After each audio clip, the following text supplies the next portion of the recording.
எந்த நிலையிலும் தொழுகையை விட்டு விடாதீர்கள், எந்த நிலையிலும் தொழுகையை விட்டு விடாதீர்கள். ஃபஜ்ருடைய தொழுகை உங்களுக்கு சான்று பகரும். அஸருடைய தொழுகை எவன் தவற விட்டு விட்டானோ அவன் உலகத்தில் இருக்கிற அனைத்தையும் இழந்தவனை போல் ஆவான் என்று ரசூலுல்லாஹி ஸல்லல்லாஹு அலைஹி வஸல்லம் அவர்கள் சொன்னார்களே.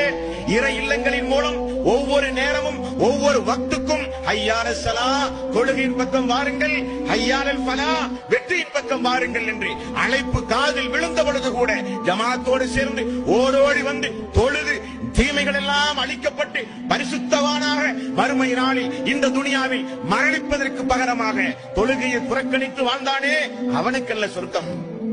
ஓடோடி வந்து முதல் சஃபில் இமாமுடைய வலது பக்கத்தில் இருக்கிற மக்களுக்கு வானவருடைய பிரார்த்தனை என்று ரசூலுல்லாஹி ஸல்லல்லாஹு அலைஹி வஸல்லம் அவர்கள் சொன்னார்களே, அந்த ஜமாத்தை பின்பற்றி தன்னுடைய வறுமை காலத்திலும் செல்வமான நிலையிலும் சோதனையான கட்டத்திலும் எவ்வளவு பெரிய மன உளைச்சலுக்கு ஆனாலும் ஓடி வந்து சுஜூதில் கிடந்து தன்னுடைய மனக்குமுறலை அல்லாஹ்விடத்திலே ஒப்படைத்து அழுது தொழுது சுஜூதோடு தொடர்பு வைத்தானே அவனுக்குரியது அந்த சொர்க்கம்.